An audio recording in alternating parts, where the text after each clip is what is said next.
What if I told you I'm about to embark the most ridiculous challenge ever conceived? Having never played Skyrim before, I'm trying to beat it on its hardest difficulty with no map, no quest log and no HUD, just with a pen and paper. Can I navigate a world this massive without any help? Join me as I attempt to conquer Skyrim purely by instinct in the most immersive way possible.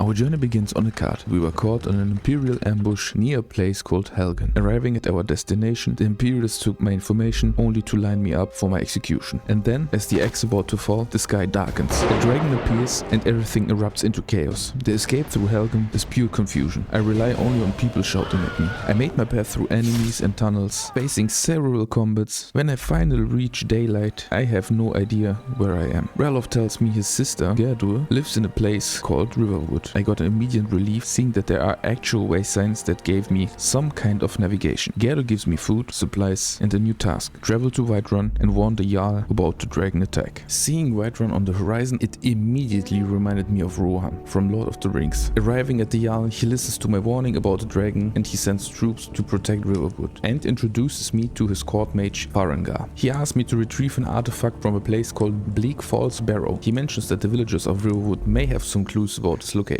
So I headed back, asked around, but no one really knows where it is. During my investigations I found out that I can craft my own weapons and gear, which I can tell you will be not the last time in this journey. But back to the main story. So I do what became normal to me at this point, I guess, and somehow it worked. Bleakfell's Barrow is my first test. Bandits, traps, puzzles and death over and over again. Fighting on legendary difficulty is brutal. Every swing from an enemy can kill me, while my hits barely scratch them. Fighting against my first boss, the giant spider, which I fortunately could cheese with some LOS. I smashed the thief and I found a strange golden claw in his pocket for a puzzle door. The clues are etched into the claw itself, something I only noticed inspecting the item closely in my inventory. Inside, a massive chamber, a whispering wall and my first dragon word. A Draugr attacks, but after several failed attempts I finally take him down from a distance. My first dungeon cleared, it was time to run back to Whiterun. I delivered the artifact to Farengar. Before I could leave, soldiers rushed in. A dragon has been spotted nearby, so we ride out to face it. And yeah, the fight was quite easy.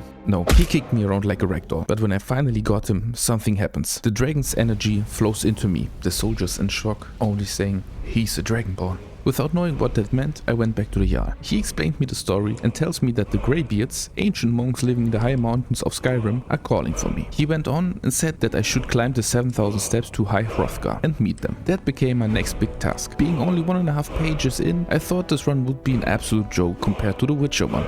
Yeah, now in hindsight, I should have kept my mouth shut on this one. Not knowing which mountain the Jarl meant, I was looking around and I saw a giant one next to me with some buildings on it, giving me the gut feeling that this could be the one. But do you know what my gut feeling was also telling me? That you are not subscribed to my channel. So if you enjoyed the journey so far, please consider to do so. Believe it or not, but it helps new and small creators like me a lot to get this video seen by more than 10 people. I ran into my first adventures, fighting 3 bandits at the same time, using my knowledge from the first dungeon to hit and run like a coward for straight 10 minutes until I swing the final blow. I located a giant's camp, which I was sure I cannot kill at this point, so I smuggled myself inside, stole their stuff and ran off. Taking my path upside with a promising road, I saw her heading back down, which for me was not where I wanted to go. So I started as each normal human being would do to bug myself the straightest way up, but unfortunately I hit a plateau, died and started to search another more promising mountain. On my way back I ran into a bandit's cave, where I smashed my way up to the top, hoping that this was maybe the path to the Greybeards, only ending up fighting a boss who two-shotted me every time. But since I'm a Souls veteran, this was my time to shine. Dying several times on him, I pushed him down the corner, saved the game, grabbed his loot and I started the most epic bow fight because I couldn't shout him down until I finally beat him. Looting his stuff, I went further to the northwest, barely editing something to my notebook. Being on my way to Solitude, I saw an interesting ancient room. Being there, I couldn't enter it. On top, a statue of a fallen angel and right behind it a dragon shroud, but nothing else. Disappointed, I looked on my original path and still had the feeling that I should go back. On my way, I saw another interesting place, which I wanted to visit, but the closer I came,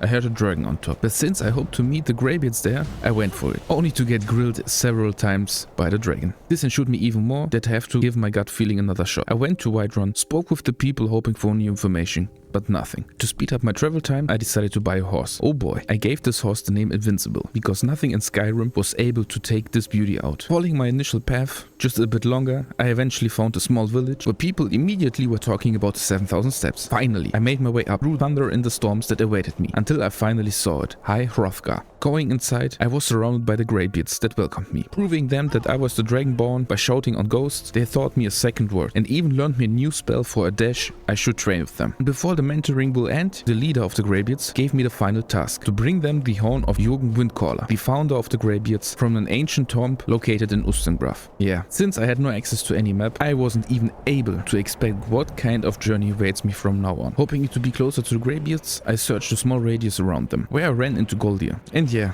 I kinda misuse Goldir as a meat shield, since we got overrun by Draugrs from the get-go. We reached the Necromancer and I stomped him into the ground, only to receive nothing. Moving forward to Windhelm, I expect to get some clues, due to the fact the Greybeards talked about the north. But to no surprise, another dead end. Straying through the endless snowy wilderness, I got haunted by wolves, found a random god, ancient runes. I decided to move back to the west and search there for obvious points of interest. Escaped massive fortresses which were overtaken by primitives, fought all scrappy harpies, at the point wandering for 10 hours with no story progress. Therefore I took a break at Falconry's Tavern, listened to the bard's story and read some books I found on my way, hoping for any straw to at least decrease the radius I have to search in. Expecting few and receiving nothing, I proceeded my blacksmithing journey. Tried and never came back to alchemy. With an empty and sorted inventory, my journey had to proceed. I saved a dog from attacking wolves, ran into giant frost spiders, and my favorite part, developing my pure hatred against mages.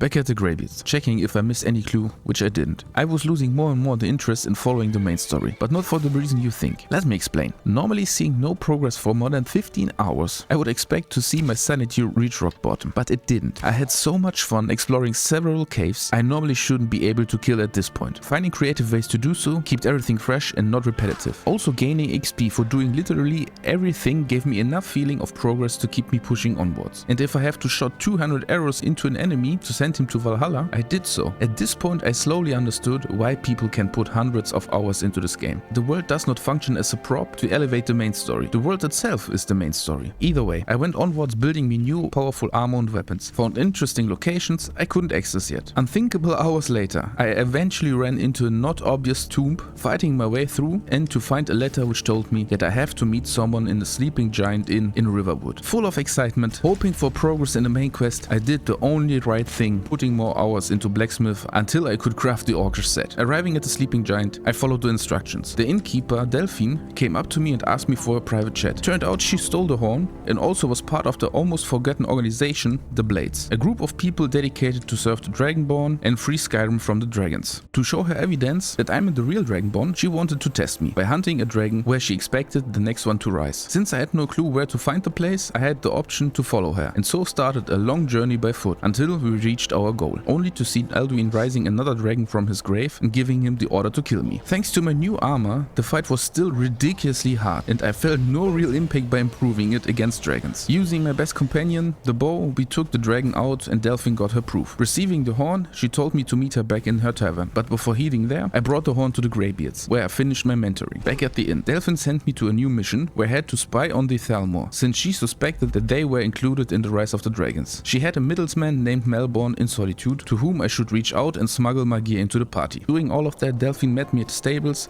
gave me more appropriate clothes for a party, and so my spy mission started. Arriving at the party, I talked to the powerful people of Skyrim, found Melbourne as a barkeeper who needed some distractions to give me my gear. My first excitement for the quest was diminished immediately. Turns out finding some proof in a highly guarded area on legendary mode with almost no gear would be the hardest task in this entire run. Since I wasn't able to kill the guards, I had to find another solution for this issue. I had to become the Prince of Persia and bend time. I retried every passage at least 50 times until I had the perfect run. Did a quick save and retried the next one until I finally had solved all issues I was facing and receiving the needed information. Escaping Thalmor Castle with Etienne and Malbor, heading back to Solitude, our dear friend got caught by the enemies. To pay him my last respect, I took him all the way back to Solitude stables and gave him a proper funeral.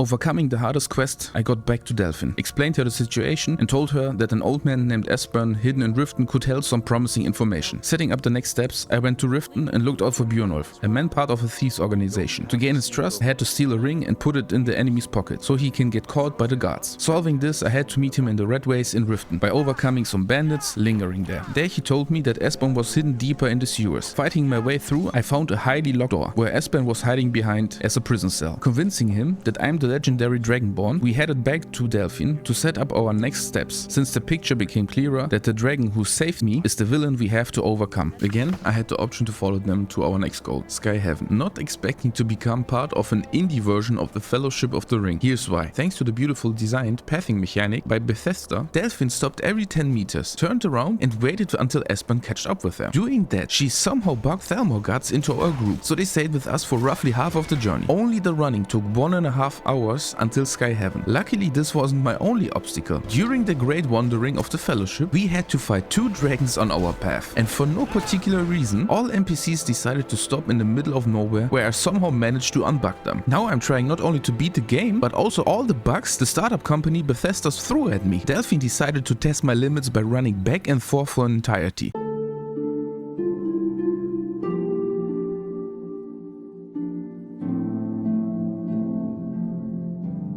Until I finally solved the bug after several desperate reloads, and then asking them to follow me for a while, getting them back on their NPC track. Arriving at Skyhaven, we not only had to fight our 3rd dragon, but also a stacked camp of primitives. All combined took me 3 hours, like the movie, just not being that epic. Regardless, with some help from Esbern, I found the entrance to Skyhaven, where I had to cut my hand and open the sealed door. Entering it, we stood in front of Alduin's wall, where Esbern gave us a history class about how to tame your dragon. Long story short, centuries ago, humans created an own shout to take dragons out of the air. After talking for a while, there was a conclusion that the only one who could know something about the shout would be the leader of the Greybeards. No, not Angir.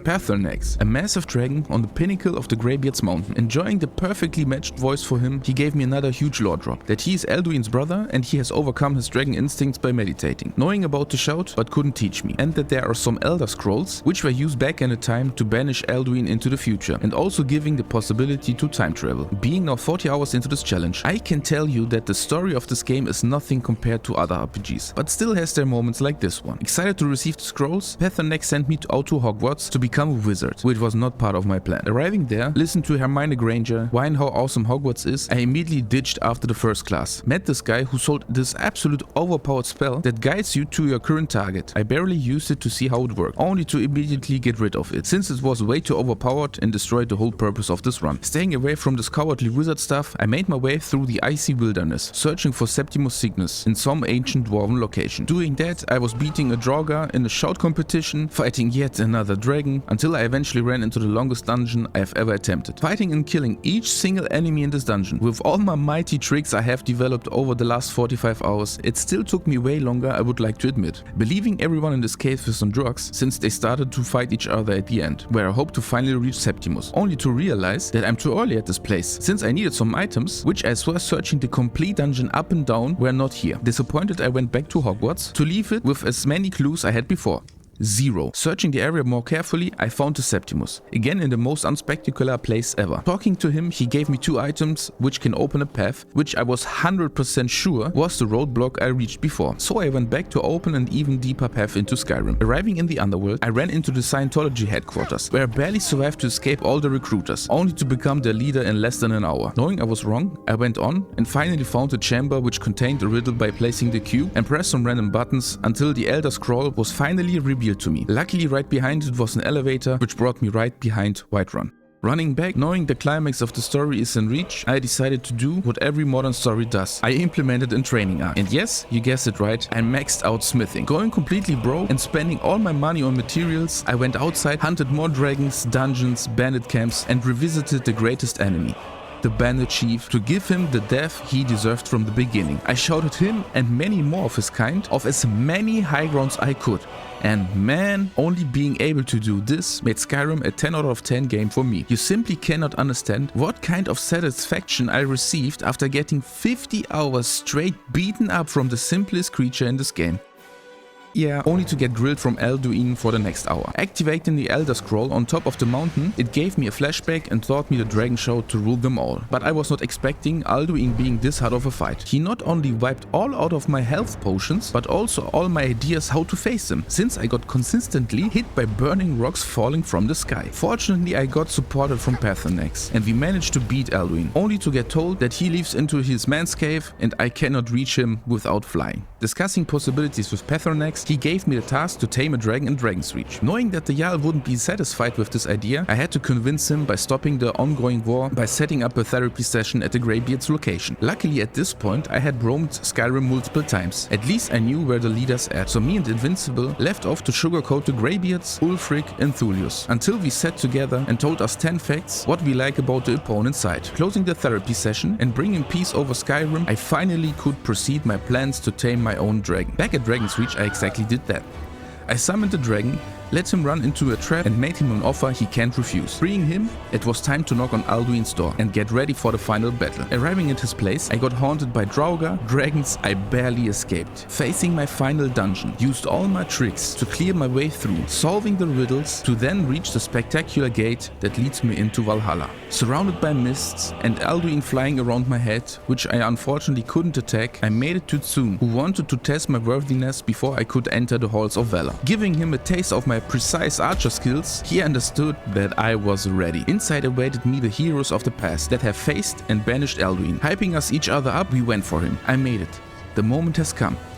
And other than expected, this was the most unepic final battle I have ever fought. Alduin, falling quicker than some random ass cave boss I had to fight for 40 minutes straight, was such an unsatisfying ending. Taking this aside, soon brought me back to Skyrim, where the dragons welcomed their new master. Yes, Pathornax. And so we have reached our destination, and I can gladly say, yes, a new player can beat Skyrim on Legendary mode without any UI navigation. I barely needed my notebook this time, having only 10 pages filled. Compared to the Witcher run, which you definitely should check out if you haven't already, Skyrim's bigger challenge was the difficulty itself, which for some reason felt absurdly unbalanced. So if you're interested to give Skyrim a shot, I would highly recommend to reduce it maybe by 1 or 2 to still have some challenging battles, which I believe makes the game much more enjoyable. If you made it until this point, I appreciate you a lot. Feel free to leave a like and give me some recommendation in the comments which game I should try next to beat with only my own notes.